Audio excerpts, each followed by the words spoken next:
Biafra, superstars, media. My people, my Biafran people, now how on a day today? I say good morning, good afternoon, good evening, good night, depending on where you listen to the sound of my voice. This is the Biafra Superstars Media, and I'm holding it down. I say may God bless Biafra, and may God bless His Excellency, Oyendo Mazenam Dekano. May God bless, may God bless, may God bless, may God bless, may God bless, may God bless, may God bless, may God bless His Excellency, the Prime Minister of Biafra, USB, His Excellency, ESN, EKPA, Simon and Joku, for the job Simon is doing. Simon, I want to say we thank you. We appreciate you. We love you because we know in your hands, Biafra has come.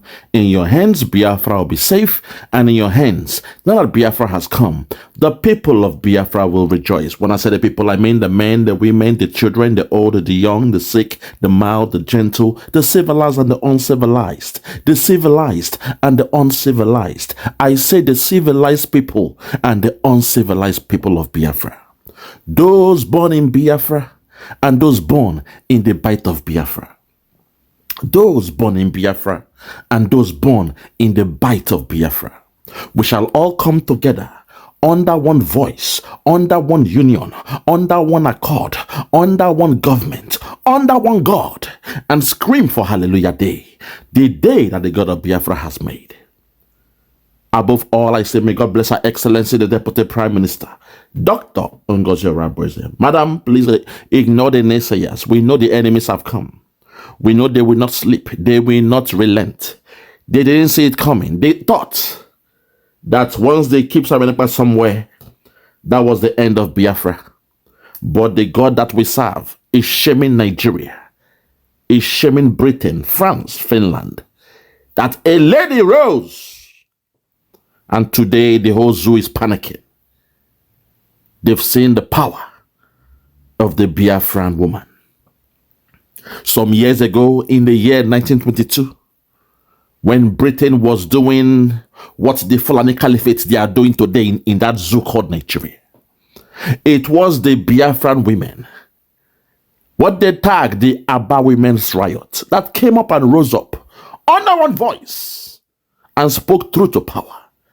They protested and there was riot in the land. Even though Britain used their bullets, their gunpowders, and their dang guns back then to kill women. Today, the mantra in the UN is no women, no kids. But during those days, you can imagine how low Britain was, that they took the guns, pointed it at the women of Biafra, and killed as much as possible. But still we rise like the finish of old. Our women rose, stood their grounds, and the taxation policy was brought down and taken out. It was struck out. But today, the women that did it for us, the zoo called Nigeria, they have relegated our women, our fathers, and they are enjoying the loot. I will leave that for another day. But today, fellow Biafrans, I tag this one. Toby must hear this one because this insult is too much.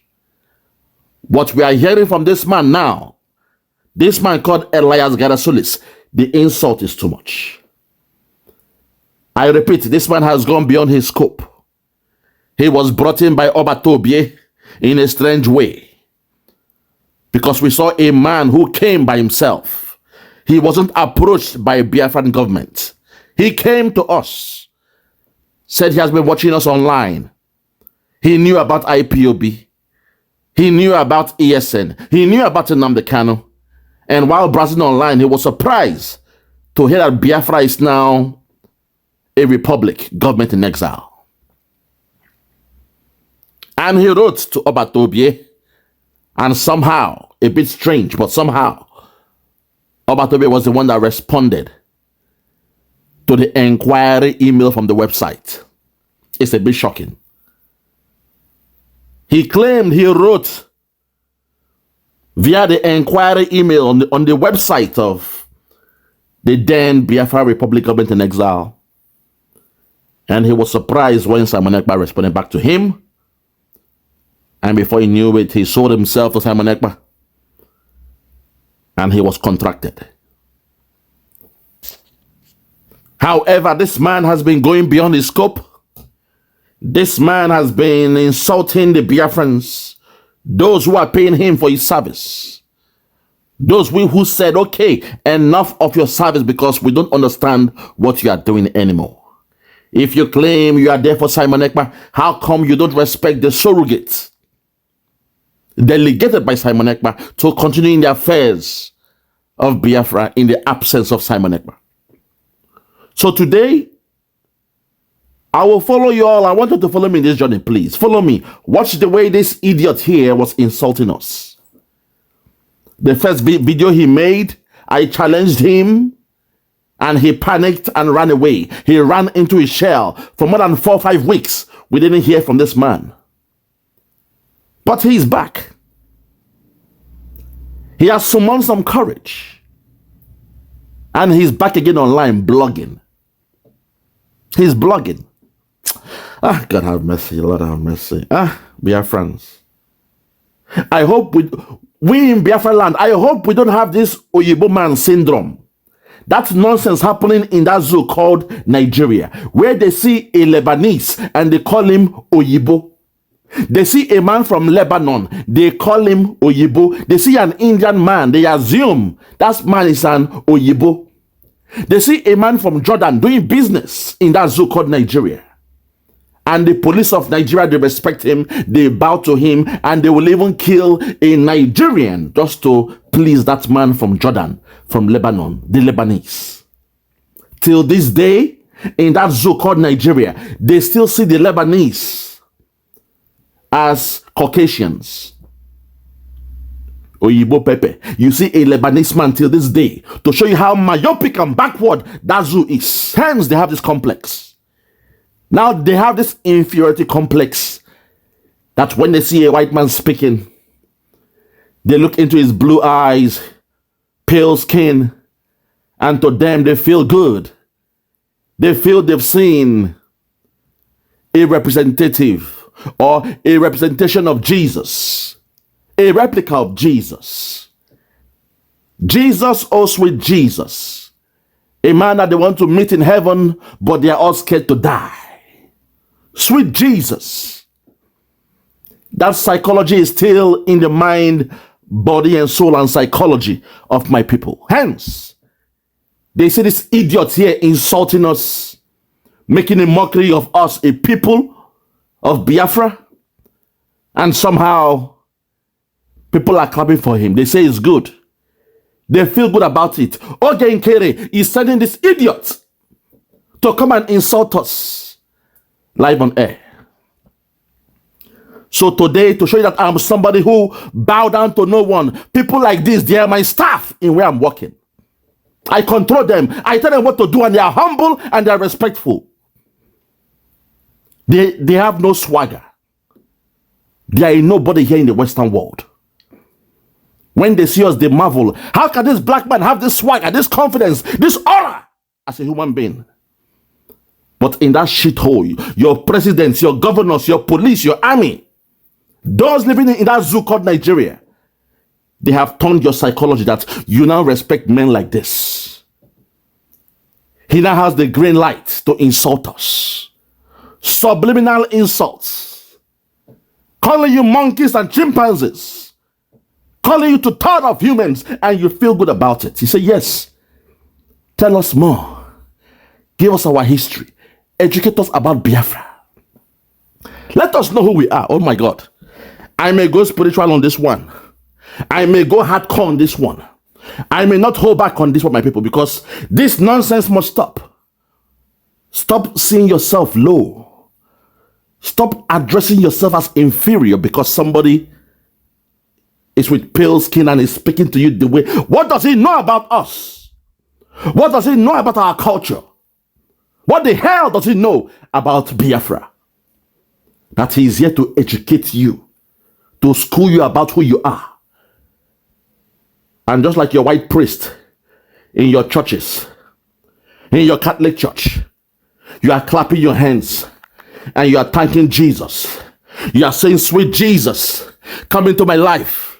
I am born again because the priest is the white man. You feel more good when the priest is white, but when the priest is black the next week, you feel somehow.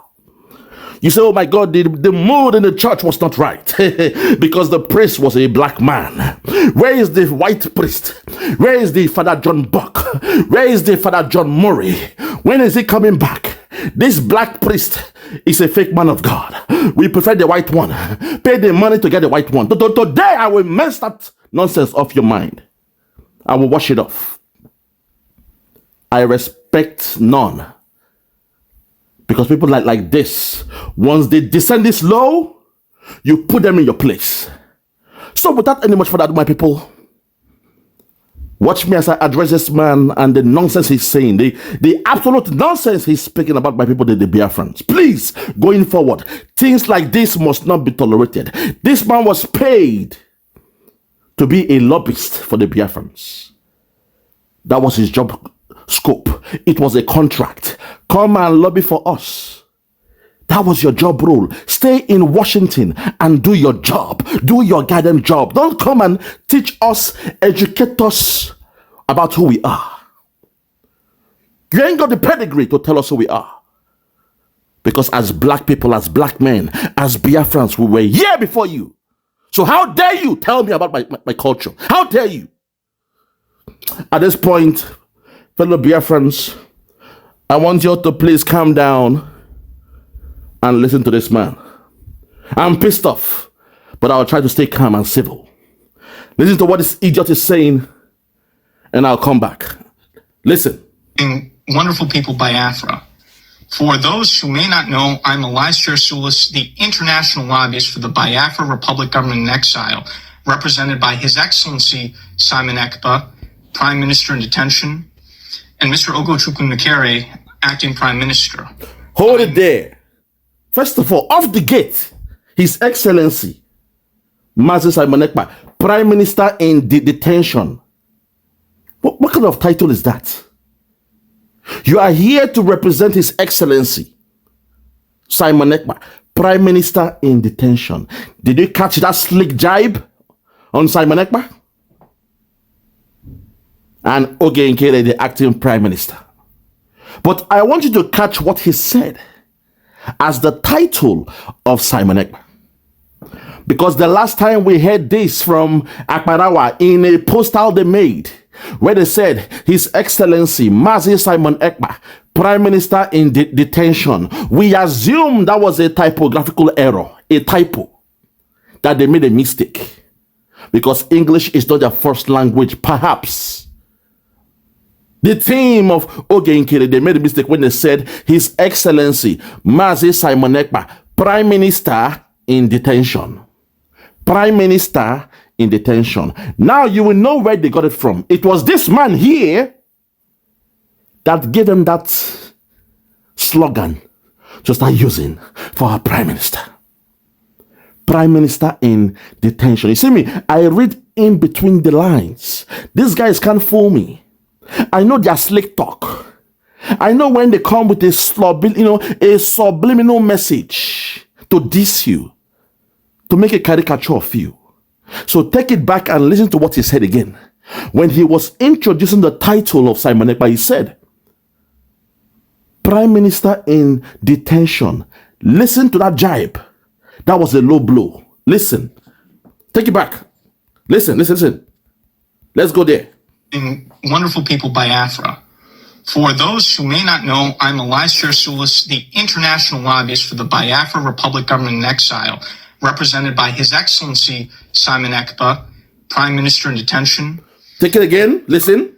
For those who may not know, I'm Elias, GERASOULIS, the international lobbyist for the Biafra Republic government in exile. Listen. Represented by His Excellency Simon Ekpa, Prime Minister in detention, and Mr. Ogo. Did you hear that?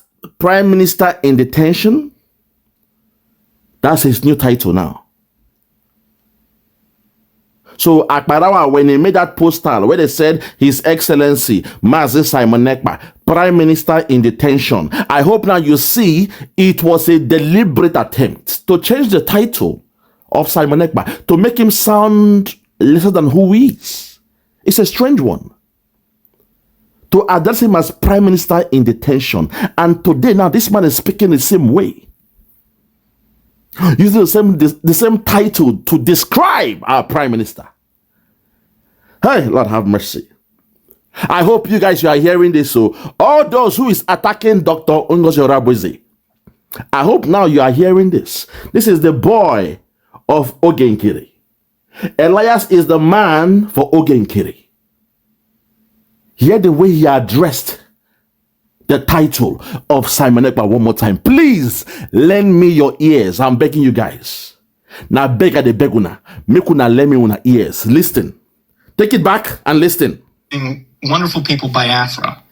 For those who may not know, I'm Elias, the international lobbyist for the Biafra Republic government in exile, represented by His Excellency Simon Ekpa, Prime Minister in detention, and Mr. Ogochukwu Nakere, Acting Prime Minister. National lobbyist for the Biafra Republic government in exile, represented by His Excellency Simon Ekpa, Prime Minister in detention, and Mr. Ogochukwu Nakere, Acting Prime Minister. Okay. I minister the gospel of Biafra to the most powerful people in the world, to those in positions of power, especially in this great country, the United States of America. This is my second broadcast to follow up on my first broadcast, where I discussed the need of Biafrans to change their I'm the king, I'm the queen syndrome.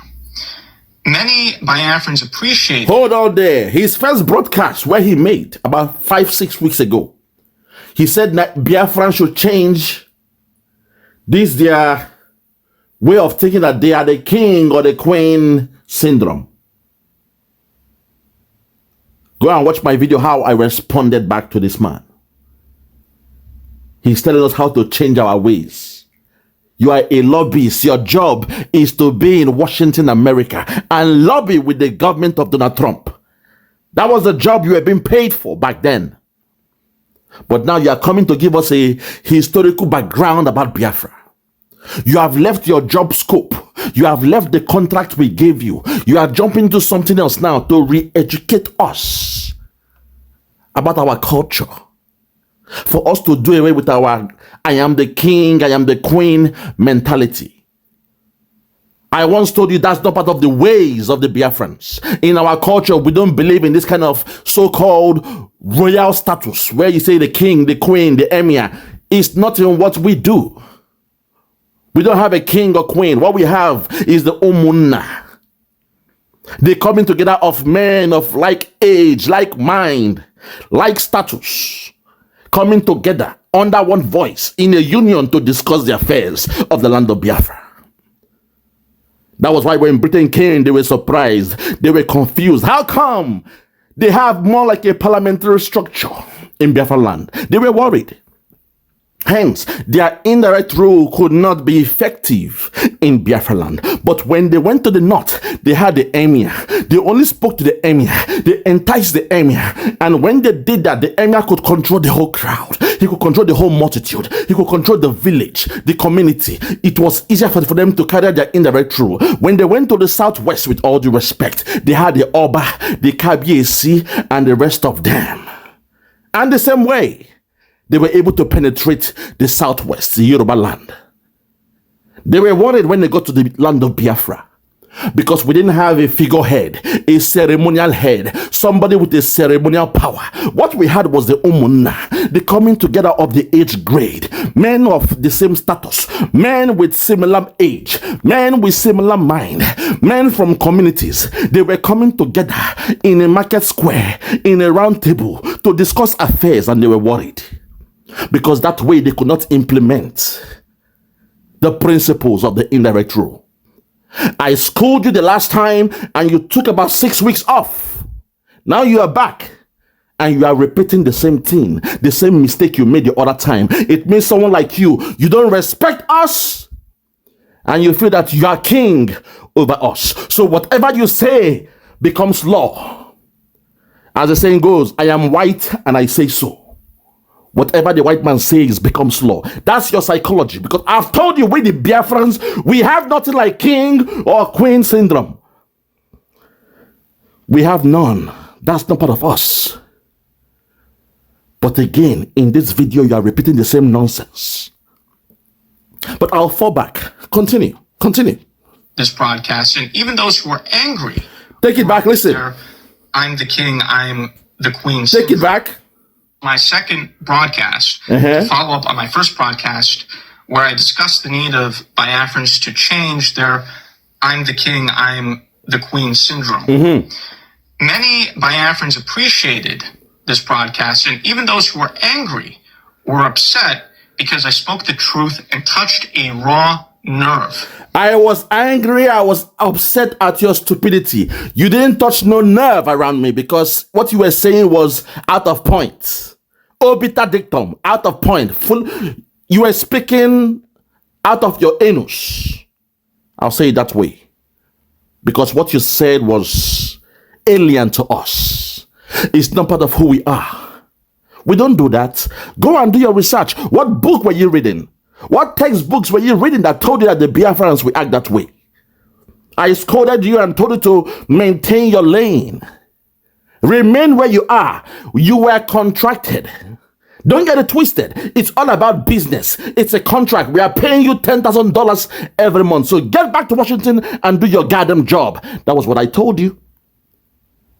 But it seems like you are being stubborn. And you are saying, oh, people were angry, you know. You explained to us, we must let go this king and queen mentality. People were angry. Some, they were appreciative of what you said. No, what they were doing then was, you know, they saw you as their sweet Jesus, the one coming to redeem them. They love the white man because in their Bible, all they see is Jesus coming from heaven. The angels were white and the devil is black. Bro, be careful, man. Don't mess with someone like me. You can't win. You can't convince me in that nonsense you're talking about. Let's continue. Not only will I continue to touch that raw nerve, but I will hit aggressively that raw nerve to the point where all Biafrans wake up. You should view these broadcasts not only as a mirror. If you want to make a full syndrome. Listen. Many Biafrans appreciated this broadcast, and even those who were angry were upset because I spoke the truth and touched a raw nerve. Not only will I continue to touch that raw nerve, but I will hit aggressively that raw nerve to the point where all Biafrans wake up. He said, and I quote, oh my God, come back here.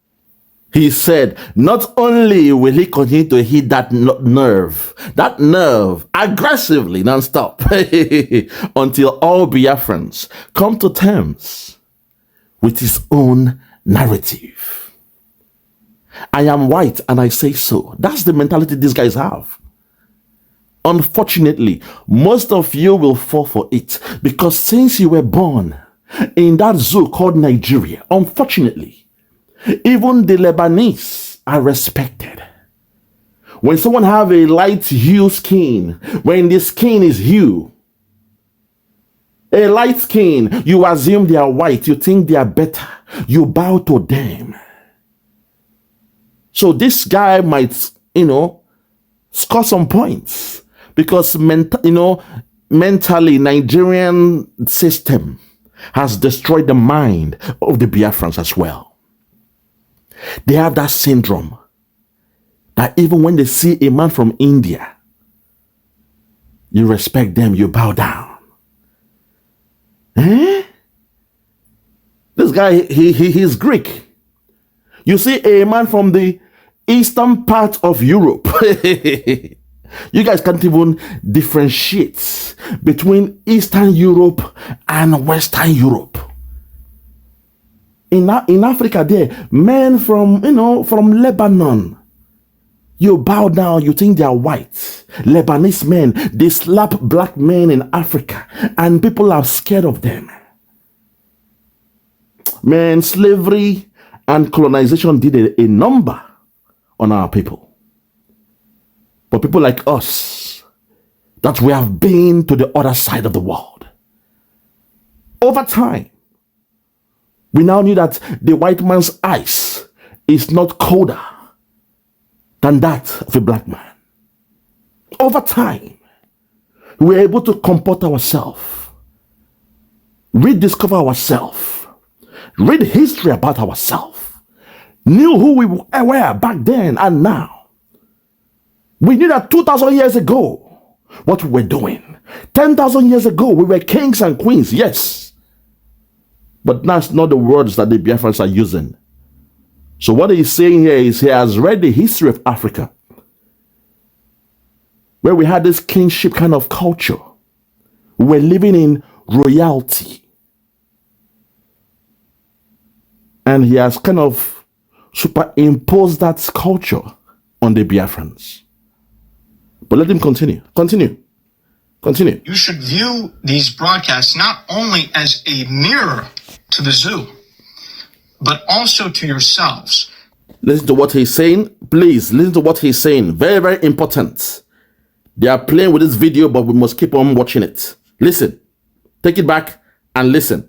You should view these broadcasts not only as a mirror to the zoo, but also to yourselves, because we need to save Biafrans not only from the zoo, but also from themselves and their own self-destructive tendencies. Okay. So today, my broadcast will be full of fire and brimstone. Woo! I will be causing more controversy because I will be providing a psychological analysis of the Igbo or Biafran one Nigerianist. Those who are completely against Biafran independence, completely against what we're doing, people who attack us on a daily basis. Go on.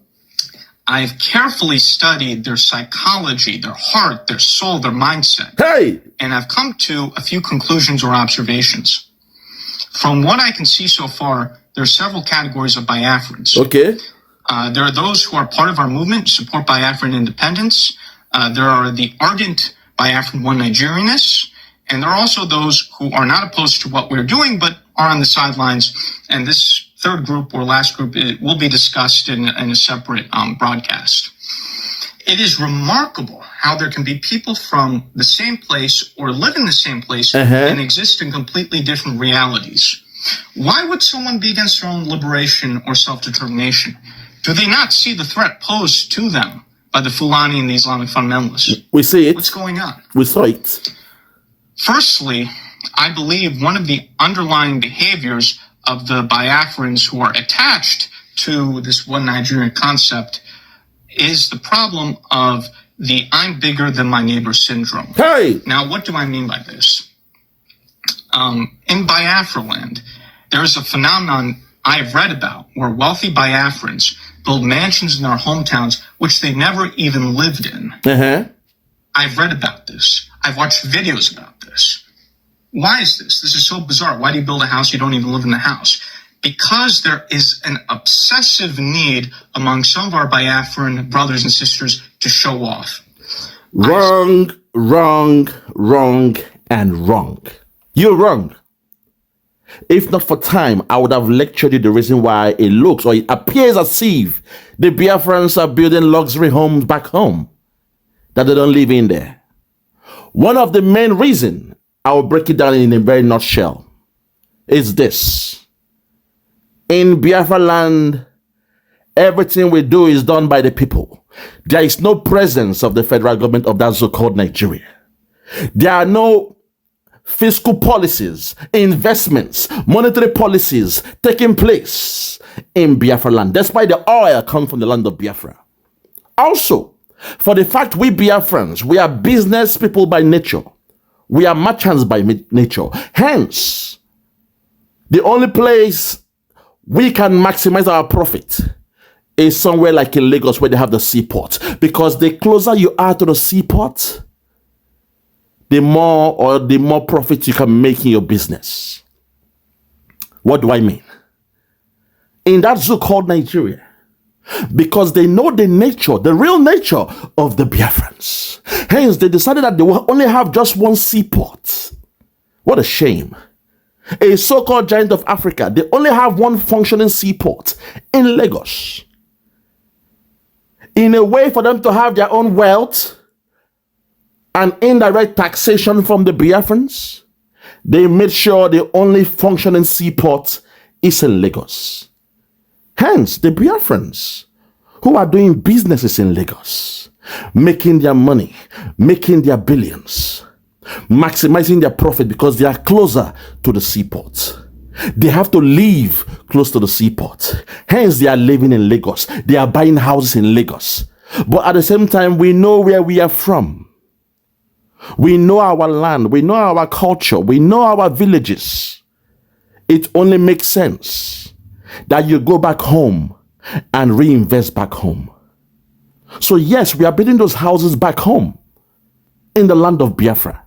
But unfortunately, the place we make our daily bread is in Lagos because of the seaport in Lagos. You guys need to understand this psychology. When it comes to business, it's all about maximizing your profit. And in economics, according to the one they call Jean-Baptiste Say, or the Canadian School of Thought, they said to maximize profit, it must be at a point where the marginal cost is equals to marginal revenue and the marginal cost curve is rising. What do I mean? To maximize your profit in your business. Business, we know the Igbos, the Biafrans, we are known, we are synonymous to business. So when it comes to business, we must be the ones to be thinking about maximizing your profit. And the only way, according to the school of thought in economics, to maximize your profit, it must be at a point where the marginal cost is equal to the marginal revenue and the marginal cost curve is rising. What do I mean? That's the question. What you should be looking at is marginal cost, marginal revenue. It means the closer you are to the seaport, the less charges you pay on your goods. If you are transiting your goods from abroad to Lagos seaport and within 20 miles, you can easily grab your goods and put it to, at the warehouses and you do your business in Lagos, then you are maximizing your profit. If you make the mistake of saying, no, you have cleared your goods. Imagine that. In Biafra land, there is no seaport. You have to go to Lagos. You get to Lagos seaport. You clear your goods. The cost of transporting your goods from Lagos to Biafra land is almost twice the cost of shipping the goods from Hong Kong, from China to Lagos seaport. So it only makes sense for we that want to maximize profit. It must be at the point where your marginal cost curve is equal to your marginal revenue. That's where you maximize. If you go further away from the seaport, you are incurring more cost. This is why the Lagosians, they know deep inside, the Igbos coming to live in Lagos, doing business. It's all about a seaport. If you get us a seaport in Biafra land, we shall remain in Biafra land. It means we will live in Biafra land. It means the houses we built in Biafra land, we shall occupy those houses. You don't expect us, when we have made our billions in Lagos, to only invest in Lagos. No, we came from somewhere. We came from a village. We know where we came from. So we are going back to build those houses. But that doesn't mean we can live in those houses in most cases. We might have a sister, a sibling, a dad, a parent to live there. But we, the ones making the money, those that are doing the investment, they must be closer to the place of the investment. Back in the days in Egypt, it was all about the river, getting close to the river Nile. That was all what it was about, to make your profit, to do your business at the shores of the river. Today, we have to be close to Lagos, to do business in Lagos, because the seaport is based in Lagos. This is the problem we have with Nigeria. Hence, we are saying we are done with Nigeria. By God's grace, when we are implementing Biafra, we shall have our own seaport in Biafra land. That's way, when we build houses, we shall remain in those houses, because there will be no need for us to build a mansion in Biafra land and go down to Lagos. That's what you need to understand. Lagos is the land of the Yorubas. I give it to them. It belongs to them, and we are only going to Lagos because of business. Elias, GERASOULIS, take your time and do your research. You will understand why those things happen. Take your time and do your research. It makes no sense. If I'm a billionaire in Lagos, how won't I build a mansion in my own village? It makes no sense. It has to be done. The only problem is the structure is not there. The presence of the federal government is not there. Everything done in Biafra land is done by the individuals. That is the problem. Nigeria knows this, but they said no, because they hit us with the passion. They know we are the ones making Nigeria to grow.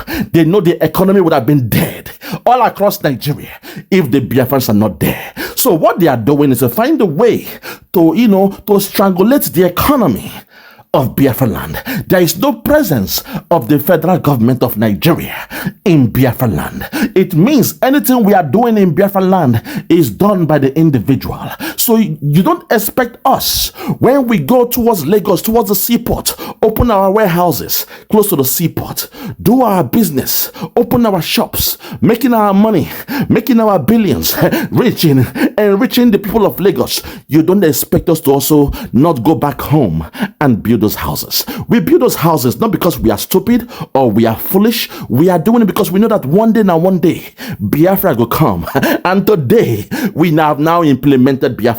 We have redeclared Biafra. We are coming to implement it. So soon and very soon, those houses you think are abandoned houses, soon and very soon you will see the structure come close to those houses. Like in the Western world, in America, where you have the gentrification, before you know it, the poor are chased away and the rich come around, and before you know it, there are shopping malls, there are businesses, there are casinos, there are banks, hospitals built everywhere. That's what we need. We have the mansions, but the presence of the federal government is not there, and even the state governors, they are criminals. Hence, they ain't doing no investment. We don't blame them because they are being tied, they are stooges to the caliphate. But with the Biafrans, come what may, we are working together to implement Biafra in Biafra land. That way, we'll have a seaport in Biafra land. That way, we'll have the presence of the government of Biafra in Biafra land. That way, we don't have to go back to Lagos to do business, to clear our goods. That's madness. We don't have to do that. We have to stay back home and do it.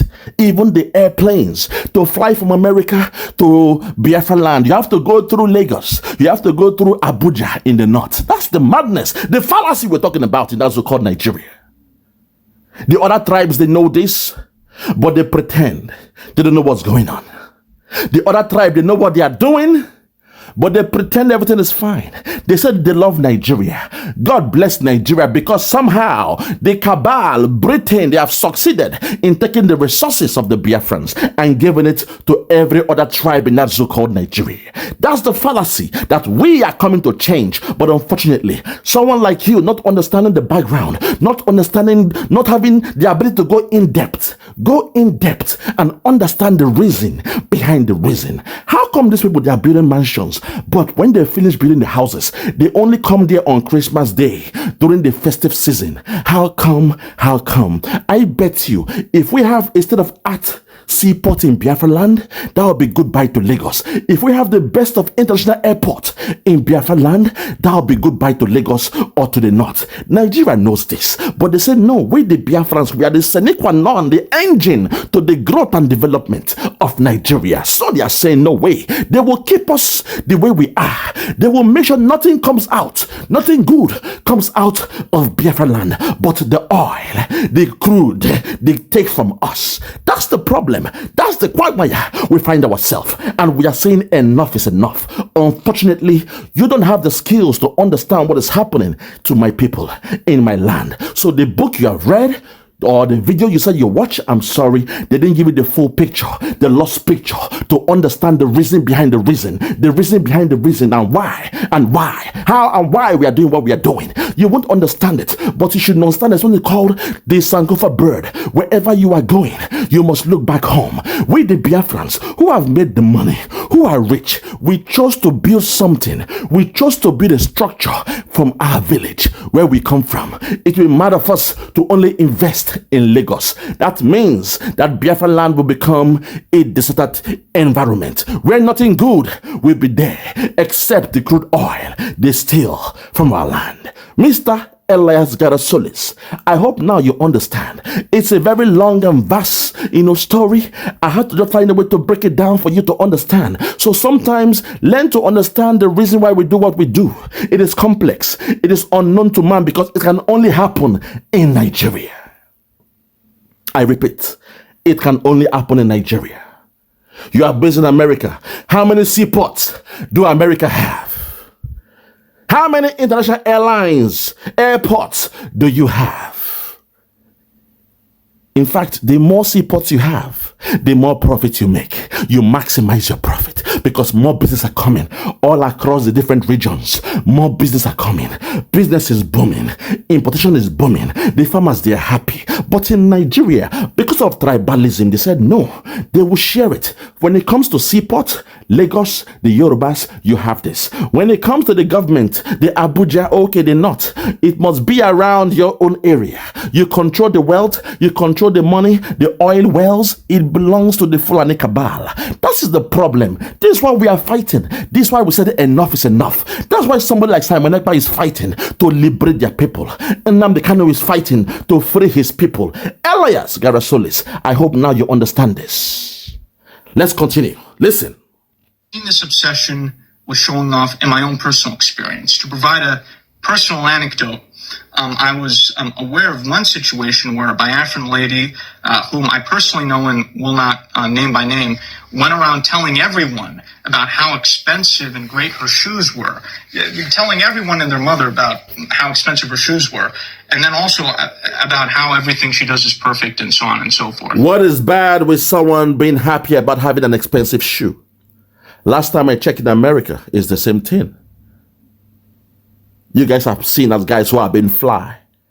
It's a good thing. That's how our women talk. And also in our culture, you need to understand, our women, we call them Uriaku, the eater of the wealth. To know the way the wealth of a man is, you must look at the way the wife is dressed. We call her the eater of the wealth, the Uriaku. The more she shines, the more she glows, it means the husband is taking care of her. So allow her to be, allow women to be, allow them to feel fly. That's who we are. We've got the swagger, the prowess. We are proud of who we are. Allow us to shine. Allow our women, Elias, to shine. If the shoe is expensive, let it be. Okay? So don't feel bad about it. Because in America, even in the culture there, the bling bling and everything, we see what's going on there. So please allow us to shine when we shine. It is okay to shine. It is okay to feel good.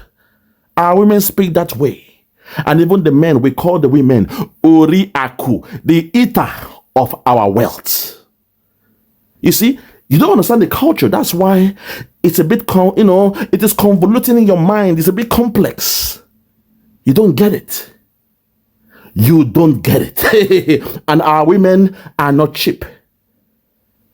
They're expensive to manage. Yes. It means the man has to work hard. You have to be a real man to take care of a Biafran woman. It is good because somehow, subconsciously, psychologically, it makes the man to hustle. It makes the man to know that, okay, I have to have the best grade in school. I have to get the best job. My business has to be booming in order to have this beautiful woman. It is psychological. In the Bible, it was there. Sometimes to marry, you have to go into the farm for 7 years before someone gives their wife to you. But here in the Western world, I understand things are different. The women, they are submissive to their men. I understand that, but that's your culture. Maintain your culture. It's okay. If in Greek or in Greece, the women are humble, that's fine. That's your culture. I respect your culture. It is okay. So please respect my culture and my women. It's okay for them to feel good and feel fly. It's not a crime to say, oh my God, my shoes are expensive. Look at my wristwatch. They're expensive. Look at my car. It's expensive. It's not a crime. It's not a crime. But you must understand the culture. That's the problem. Our women speak that way. They are flamboyant in their approach.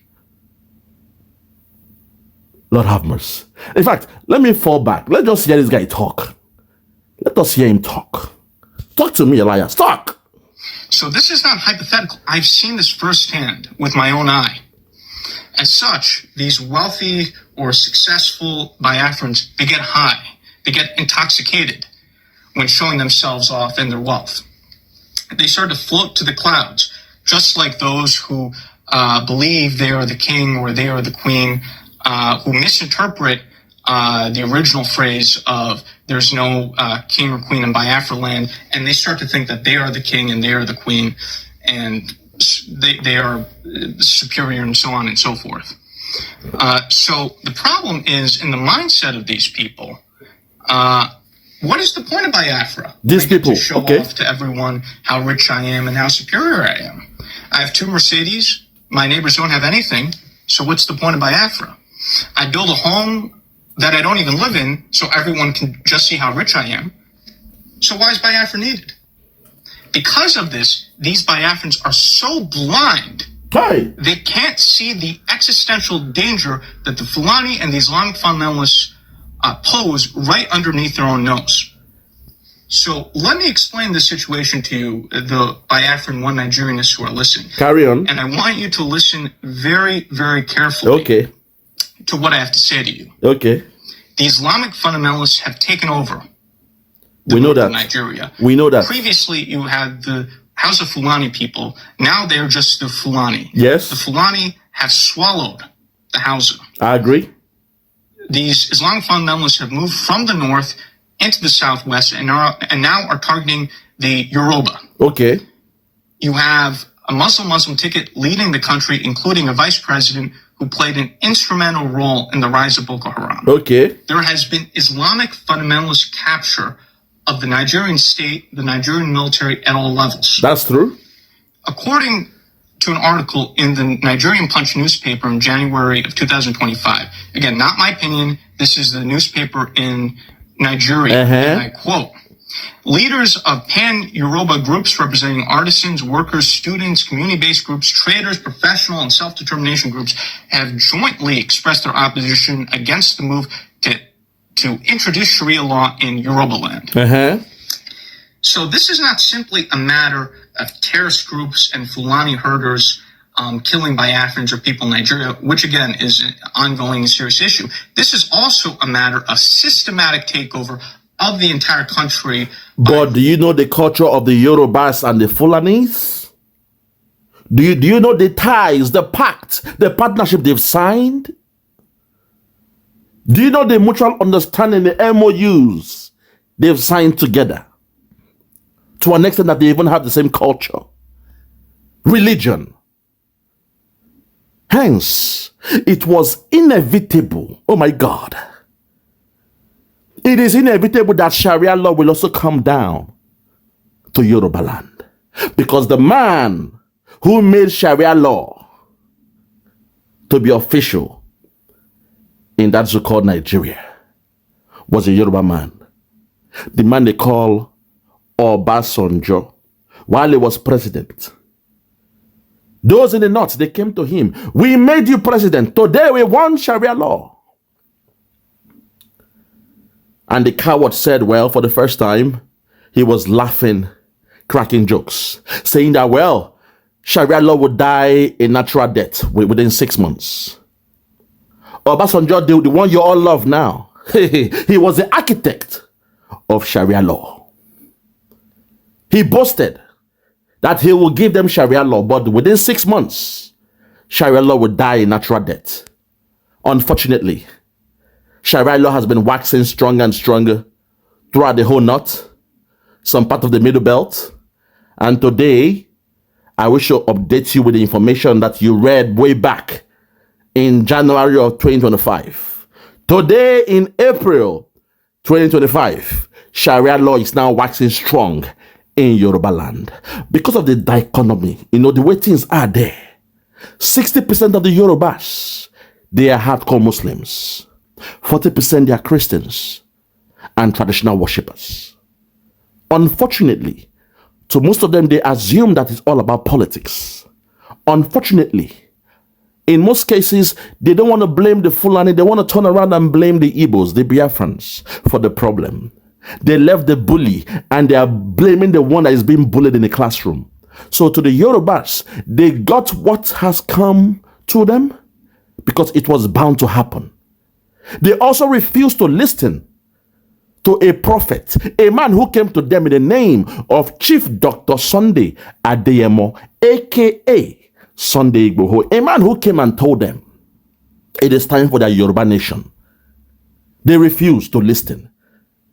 Instead, they went into a partnership and they colluded with the Fulani government under Buhari to send the Islamic military to the home of Chief Sunday Igboho to kill him in the process. 2 people died in his house, then he went on exile. He had to run away. Unfortunately, he was smoked out. in the Benin Republic airport where he was held for like 2-3 years. But now he's in Germany. So it was bound to happen. That's what I'm saying, that you may not have that lost picture, the full spectrum of what you are seeing. You may read a bit of history, but you will not have the full picture.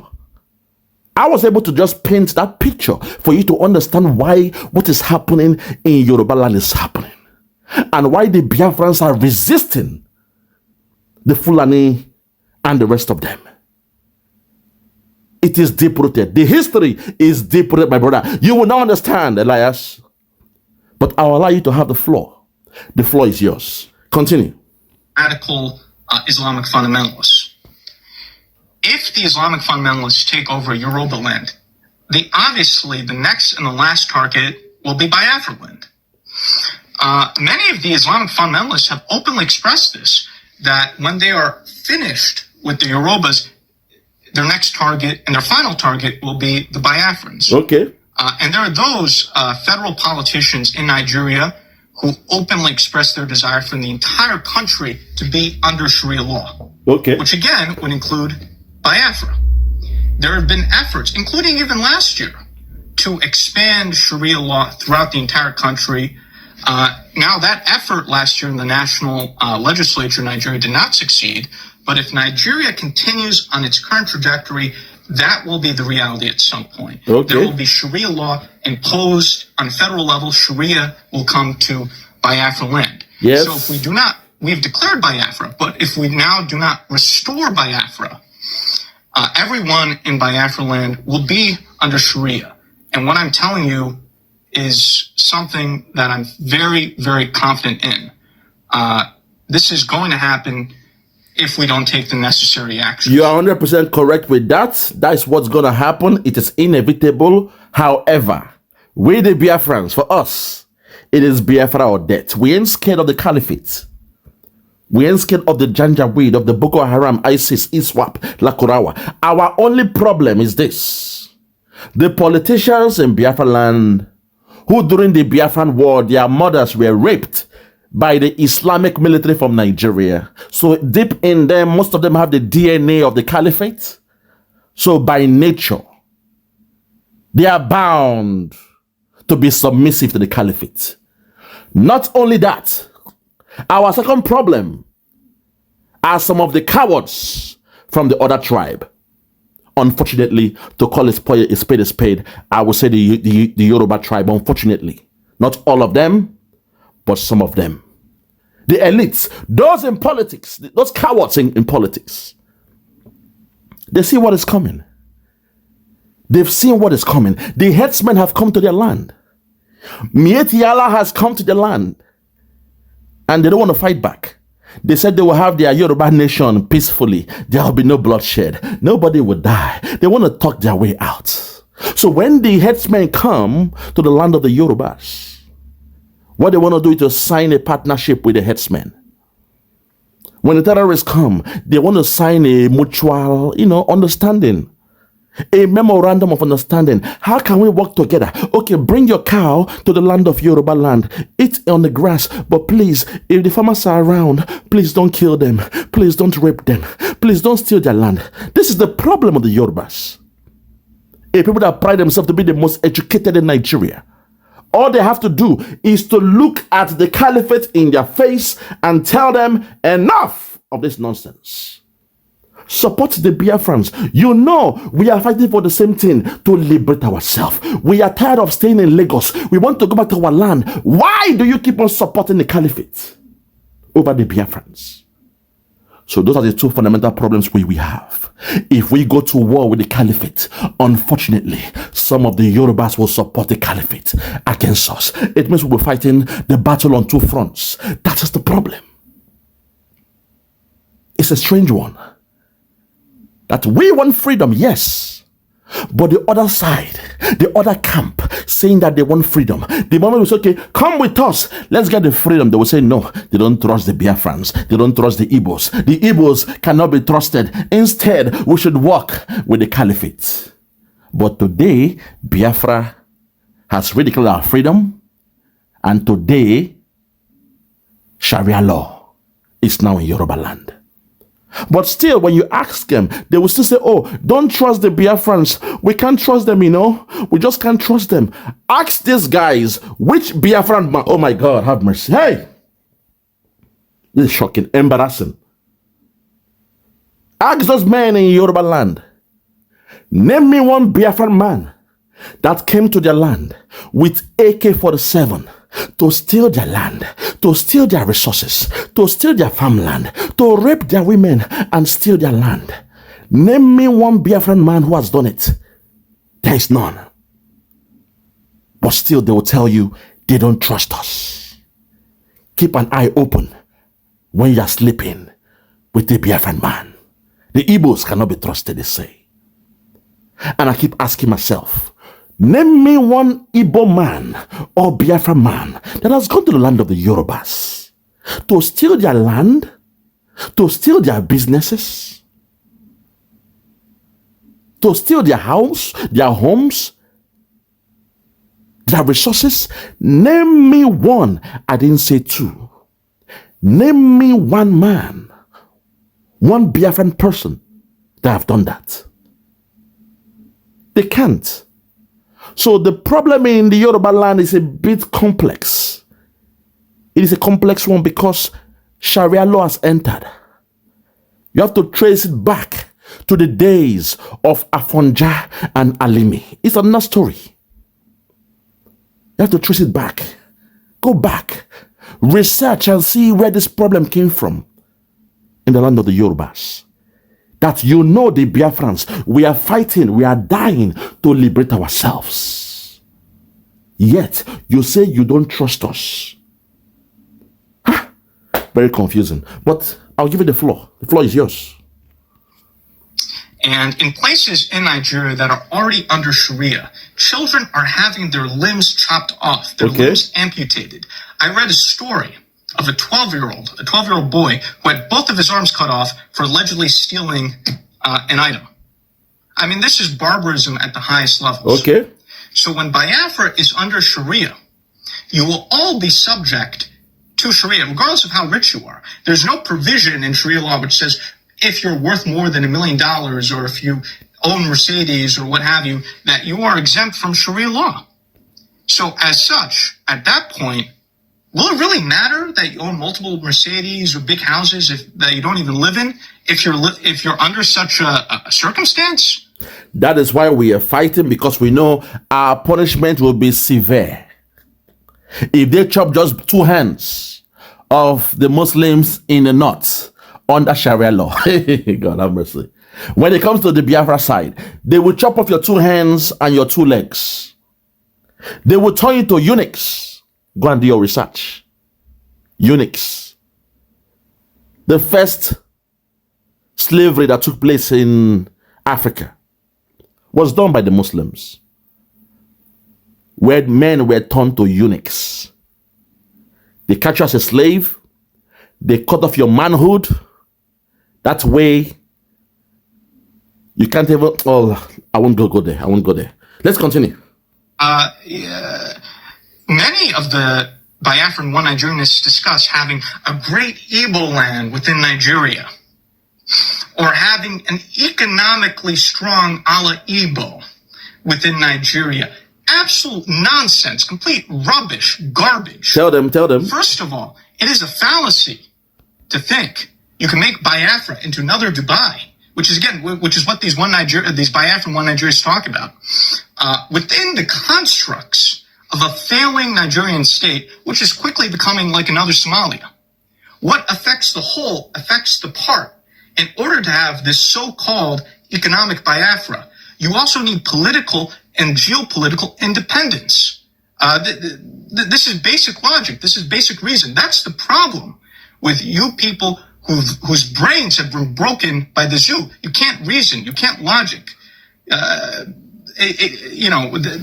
is why I'm... Elias, we hear what you are saying. What you are saying makes sense, but they're a bit basic, a very, very shallow way of, analyzing what's happening, but it's fine. I'm happy that you're saying all these things. But unfortunately, this is not what you were contracted for. That's the problem.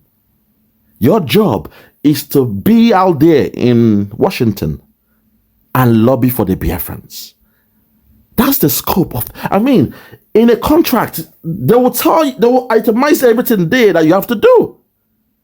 That's what you are contracted for crying out loud. Your job is not to come and educate us about what we already know.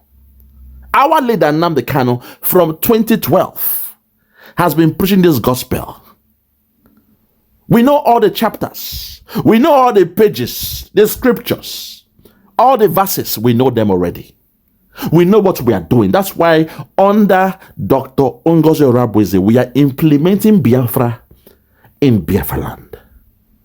That's what we're doing. We know what to do. But for you, your job right now is to be out there, be our ears, be our eyes in Washington and lobby with the government of Donald Trump. That was the assignment we gave to you back then when you came, and that's what we are giving to you now. I understand technically under the USB, because of what you did, we are no longer communicating with you. But I mean, it's a win-win. If you are still dealing with Oge Nkere, then keep on doing what you're supposed to do. But now I see a change in your job scope. Oh my God, have mercy. I see a change in the contract. I see you now playing this role of coming to become a video blogger. You are blogging and you are trying to educate us, the Biafrans. That's not the job we gave you initially. Simon Ekpa must hear this, because what he instructed to do is for you to be our eyes, our ears in Washington. That's the job. That was the contract you were paid for. We didn't pay you to be doing videos and educating us. Unless Oge Nkere has changed, has added some new clause to your contract. I don't know. But continue. The floor is yours. I'm still happy that at least, at this point, what you're saying is good, that you now understand our plight more. So perhaps when you go to Washington, you'll be able to educate those guys more. Allow America, the government of Donald Trump, to understand they need to hurry to the aid of the Biafrans. Because in Biafra is the only country in the world where you have 99% of them are Christians and traditional worshippers. We don't believe in Islam. We don't hate them, but we don't believe in Islam. We don't believe in a moon god. That's not who we are. We have our God, and we know the name of our God. That's the difference. We have a God we serve, and we know the name of our God. So go and tell them. Rush down to Washington and discuss. Don't waste your time educating us, trying to sell us ice. You can't sell ice to the Eskimos. What you are doing now is like trying to sell ice to the Eskimos. The Eskimos, they live on ice. They sleep on ice. When they die, they get buried in ice. When they give birth to children, they give birth on ice. They play on ice. They even eat ice. So please, spare us this education. I understand what you are doing is good. At least you are showing us that yes, you are doing your research. It's good. So when you get to Washington, what you are saying now, even though they are basic, it's still good. At least your colleagues over there, they will understand the plight of the Biafrans.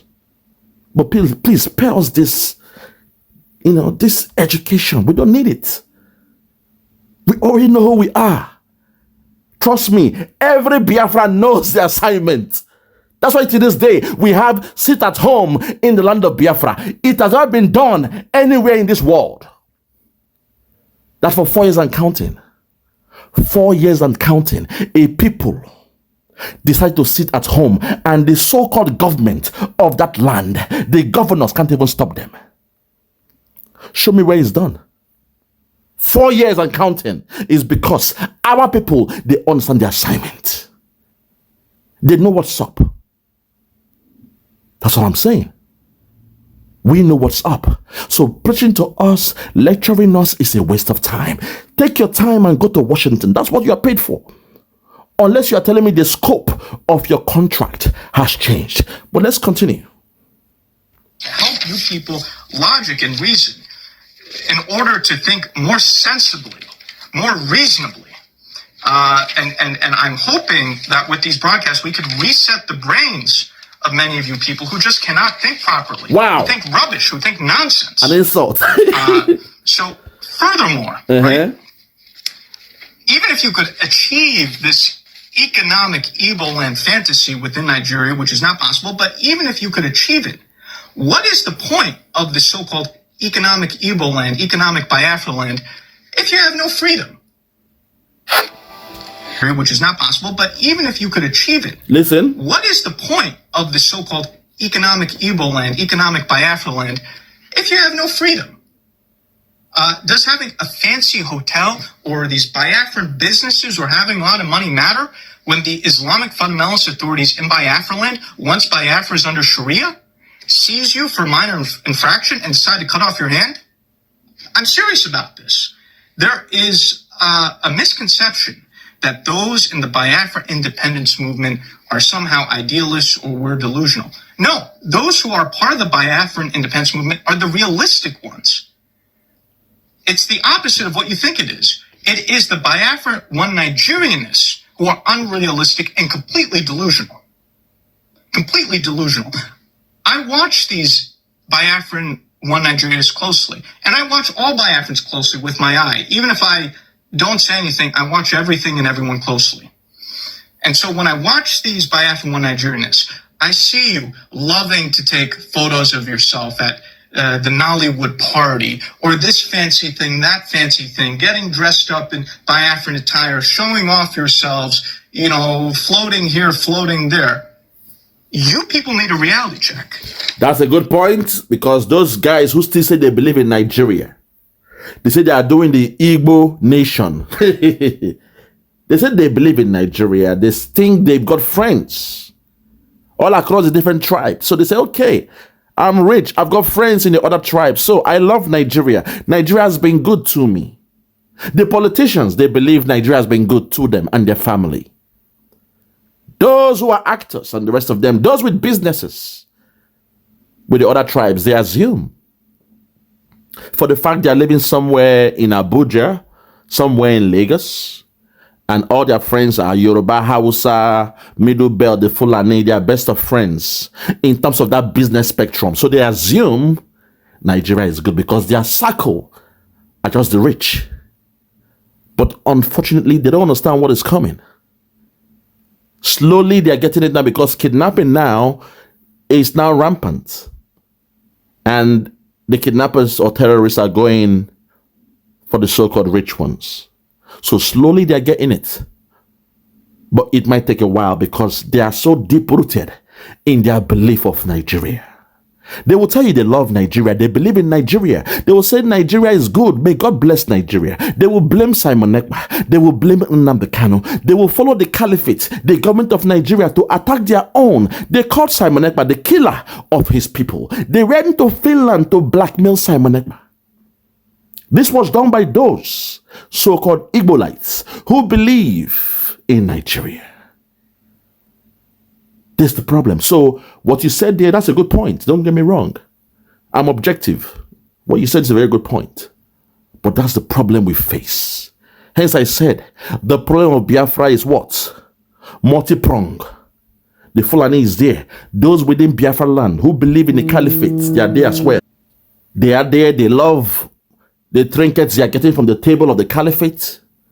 And those from the other side of the other tribes, that somehow they think, oh, they love Nigeria because to an extent it is the crude oil from Biafra land that runs Nigeria. So it's okay for Nigeria to be one for the fact they don't have to do anything. Free oil is coming from a different tribe and it's making Nigeria to wax stronger. So let's stay together because my uncle is a governor. Let's stay together because my uncle is a minister. He's rich. We are billionaires. We can travel around the whole world. So we love Nigeria. We believe in Nigeria. My dad, my mommy is a business person, you know, and he's making money from the crude oil. So let us stay as one country. Let us love Nigeria because Nigeria has blessed my family. Nigeria has blessed my business. Nigeria has blessed my neighbor. We are now rich. We are multi-billionaires. So let Nigeria remain one. That's the problem. we also have those with selfish interest. They see a house burning, but they don't care because their own house is safe. That's the problem. Nigeria is a complex situation. It's very complex. Britain knew what they did. That the only way to slow down the Biafrans, the children of God, is to get us, entangled in this complex kind of, I don't know how, a contraption, a complex criminal enterprise known as Nigeria. Get us occupied thinking of how to solve the puzzle, how to go through the maze and liberate ourselves. While we are fighting and struggling and cracking our brains to liberate ourselves, Britain is busy stealing the oil, the gold, the coal, and the rest of them. That's the problem. That's where we find ourselves right now. It's a complex one. It is multi-layered. The problem is complex. Like an onion peel. The more you peel the onion, the more you see more layers. It's a complex one. Even in the freedom, Nnamdi Kanu, who has been preaching the gospel from 2012 to 2021. 2012 to 2021. His disciples, they were the one that sold him out for $9 million fucking dollars. They sold him out, despite they be hearing his gospel all these years. So it is complex. Poverty is a factor as well. Simon Ekpa has been there all these years, doing the job. He was fast-tracking the job. He was doing a great job on a fast track to get us Biafra. Unfortunately, some of them around him, they colluded, they stole information, and they sold it to the politicians of the Southeast. Today, Simon Ekpa is being held somewhere in Finland, incommunicado, with false allegations and accusations. That's the problem we have. Money has changed hands. They sold him out as well. Elias, that's why we need you in Washington. That was why someone paid you to do your job in Washington. Right now, you're just speaking to the crowd. You're playing to the gallery because what you're saying, we already know. But continue. The floor is yours. The floor is yours. You guys need to, and to use an American phrase, wake up and smell the coffee. Because this is ridiculous. You need to wake up from your superficial self-obsession and realize you are in danger, as much danger as all other Biafrans, and join the Biafran independence movement and what we are doing.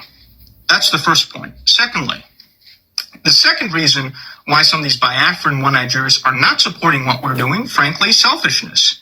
They think consciously or even subconsciously, not realizing what they're thinking, because they have not been personally affected by what is going on, that they are somehow immune from all this and don't have to be part of the Biafran cause. Let me share with you two personal stories or anecdotes.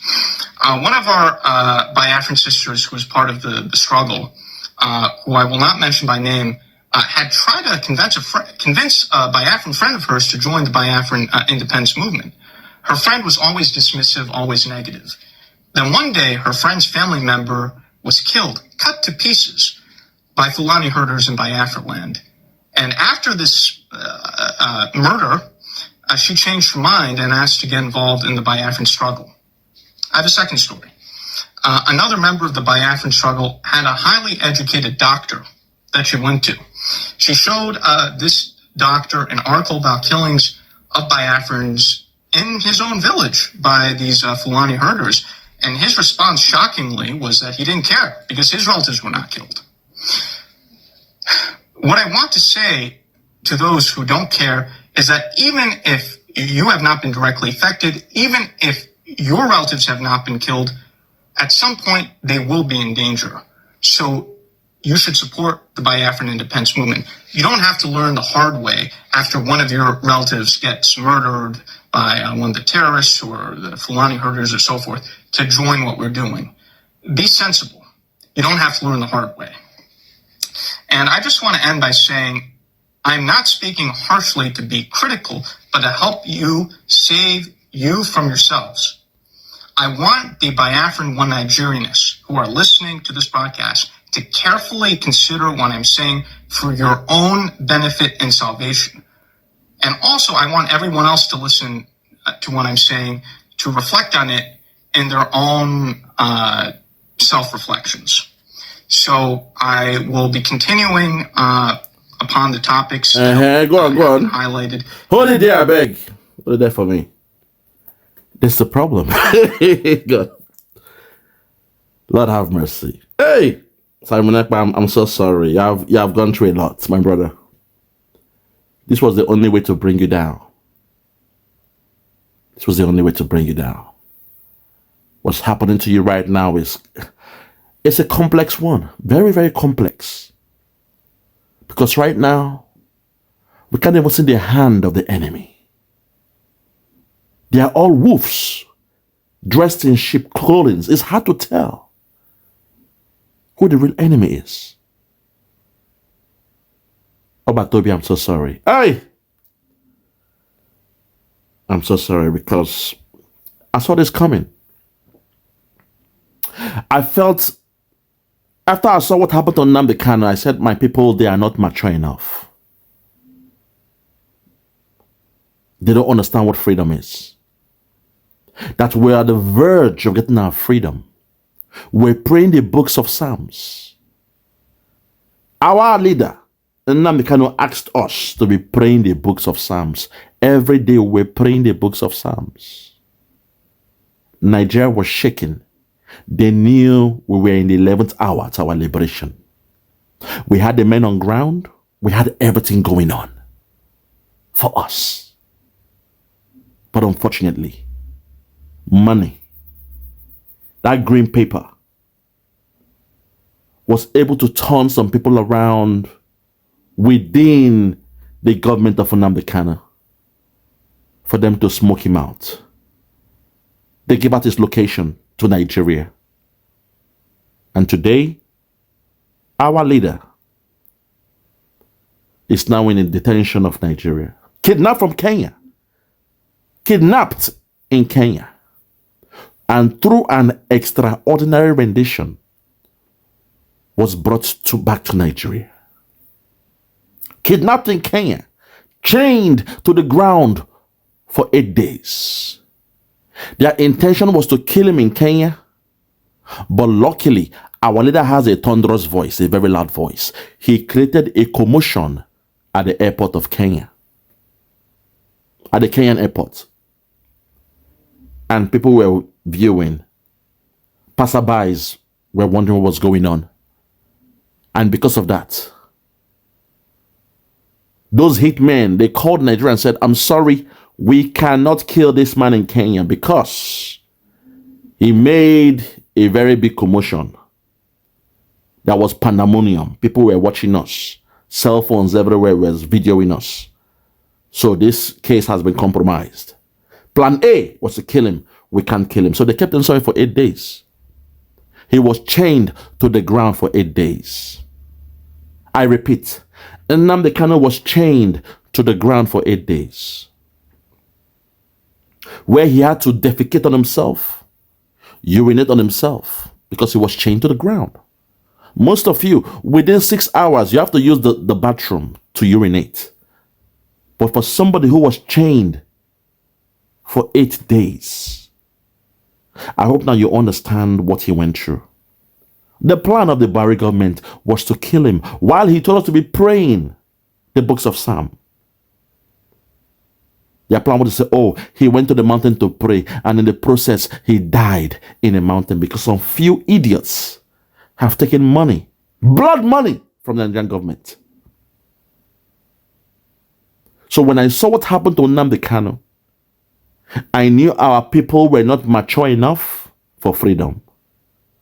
Yes, they want Biafra, but some of them around the leadership were not matured enough intellectually. Money can still sway them. So when I saw the gospel of Simon Ekpa, I knew I had to support him. Even though the integrity of those around him wasn't clear enough.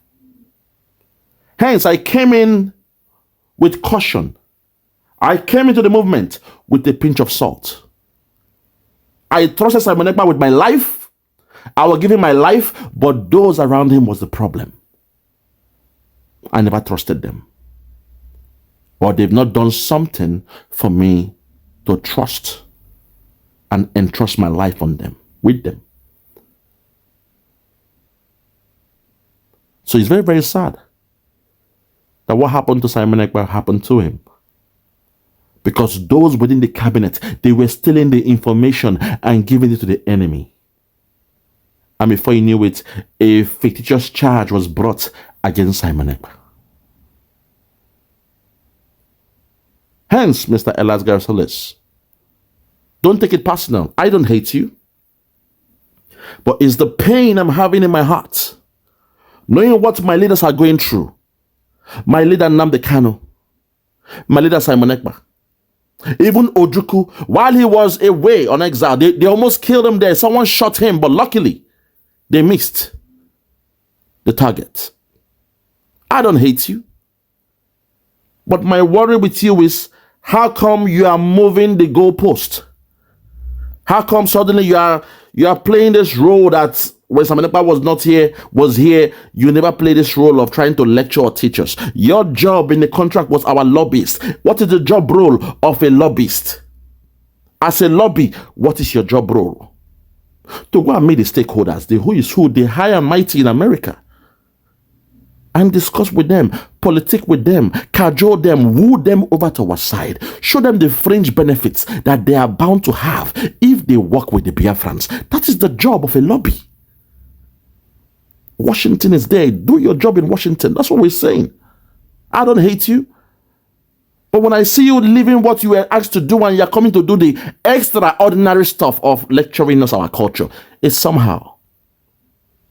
How will you feel if a black man comes and is trying to educate Greece, telling them, oh, your way of life is a bit strange. How come you work from 7 a.m. and by 2 p.m. you are done? Why not 9 to 5? Why not 9 a.m. to 5? To maximize your economy, to grow your economy, you must be working, at least 7 hours a day or 8 hours a day, 9 to 5. In UK, it is 9 to 5. In Germany, it is 9 to 5. How come in Greece, you guys, you are doing, 7 a.m. to 2 p.m. or 9 a.m. to 2 p.m. That's not right. Your leisure time is too much. We understand in Greece, it's all about, the tourism and the rest of that. But please try learn to maximize. Where is the human? Look, we can do all those things. I know about your history. But it's not for me to come and speak to Greece. Because even the culture of Greece is vast. People were laughing at me. Who is this mad black man talking, listening to, to the Greek? So that's what you're trying to do now. It is beyond your scope. All we've asked you to do is to be our eyes and our ears in Washington. Lobby for us. That is the job. I'm so sad because as a child, during those days, 6, 7, 8-year-old boy watching CNN for the first time. My dad put cable in the house. We were watching CNN. I was watching the owner of your company, Jim Moran, the owner of your lobby company. I was watching the great Jim Moran have a dialogue with John McCain. Back then, I was a kid then. They were always having that stuff when they are, having their whatever. Jim Moran, I used to watch him then. He was a bit younger. So when I saw you guys, join the team, I made lots of pictures, lots of videos I even shared with His Excellency Obatobi Simon Ekpa. I made jingles where I put your picture, the picture of Jim Moran and Simon Ekpa and the rest of them. I loved you so much, I was hailing you and the rest of them. But right now that we need you more. You were there at the convention. You were there in Finland. We paid for your flight. You were there in Finland with us. And you saw Dr. Ngozi Orabuize rise up to the occasion, help to redeclare Biafra in the absence of Simon Ekpa. You saw all that. And somehow At the end of the event, we were made aware that Dr. GERASOULIS was trying to reach you through email. Not once, not twice. You chose not to respond to our email. That was the beginning of the problem. Instead, you went on X, known as Twitter, X back then. You went on X to respond to our chief of staff, to a woman we made the deputy prime minister. That was a slap on my face. That was a slap on the face of the Biafran. That a woman that has given us hope, you chose not to respond to her. A woman who was a surrogate of Simon Ekpa during that time, she wrote to you not once, not twice, and you refused to respond to her. Instead, you went on X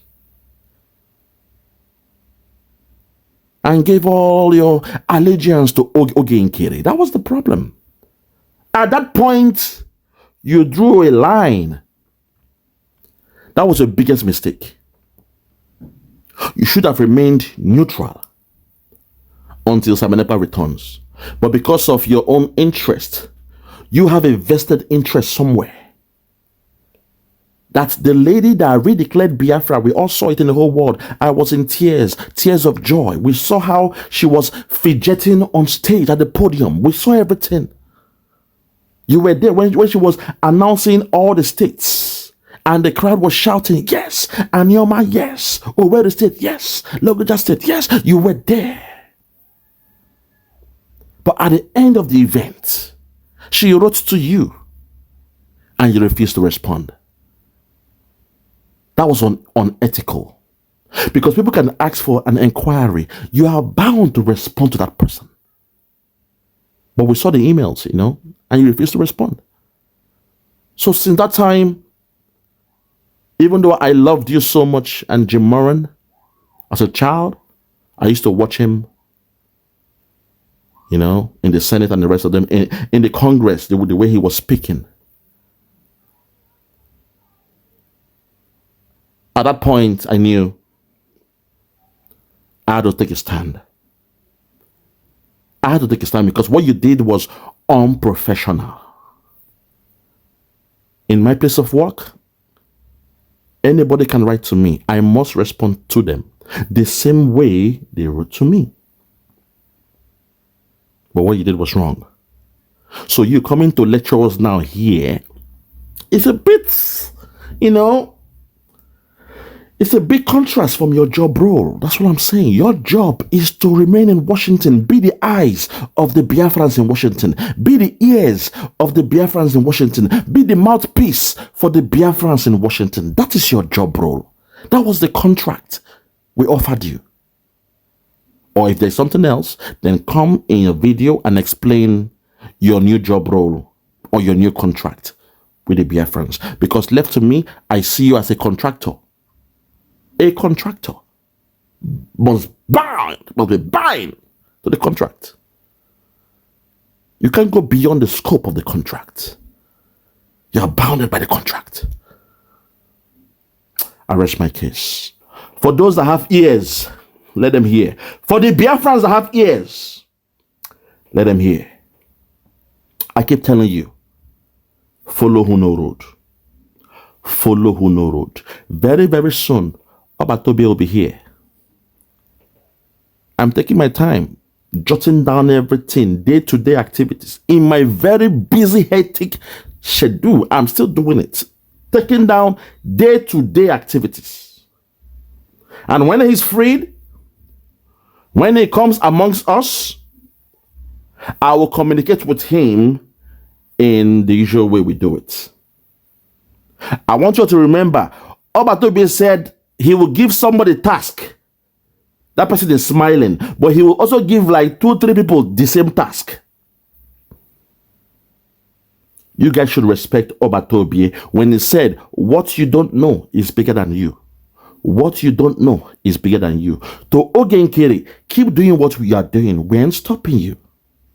But it's a bit strange that your camp, your team are the one trying to stop Dr. GERASOULIS. Keep doing you. We are not stopping you. The Biafrans ain't stopping you. Those that are following you, let them continue to follow you. We know very, very soon, Obatobi will be here. Agbajoso Agomile. Agbajoso Agomile. Ogenkere, remain in your position. Kudos to you. Elias is with you, Abi. Kudos to you. Enjoy him. Until the return of Simon Ekpa. He is our prime minister. When the boss comes back, as you call him, boss.